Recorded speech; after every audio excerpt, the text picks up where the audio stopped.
Hello viewers, I am Maitli. Today we are going to see 12 CBSE Maths Continuity and Differentiability Exercise 5.4 question number 7. Let's see the question.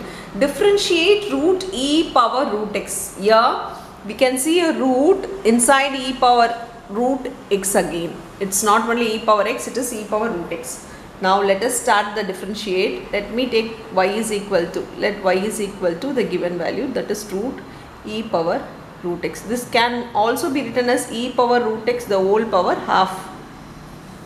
Now it is in the power form, again exponent form, again one root x form. So we need to follow the chain rule. First let me take the power form. If it is in the power form, we know that x power half can be written as half x power half minus 1. The same way we are going to follow it. So if anything is to the power n, then we can write it to be n x power n minus 1.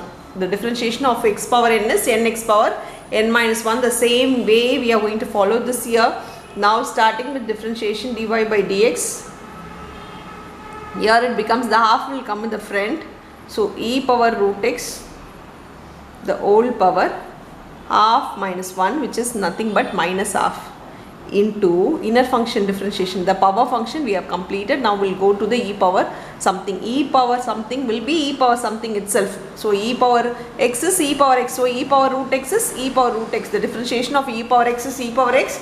So e power root x will also be e power root x. This we have completed. So we have completed this, we have completed this. Now we'll go to the root x. Differentiation of root x, as I told before, the differentiation of root x is nothing but x power half. This can be written as half x power half minus 1. Now this half minus 1 is nothing but root x.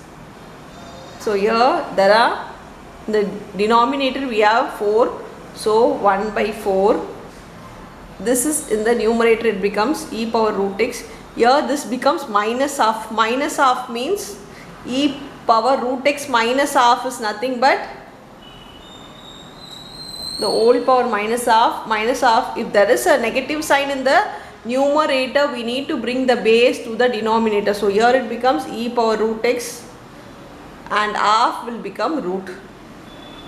So this we have written it here, this we have written it here. Now for this, here it becomes already 2, we have multiplied with 2 and written as 4. So x power minus half will become root x.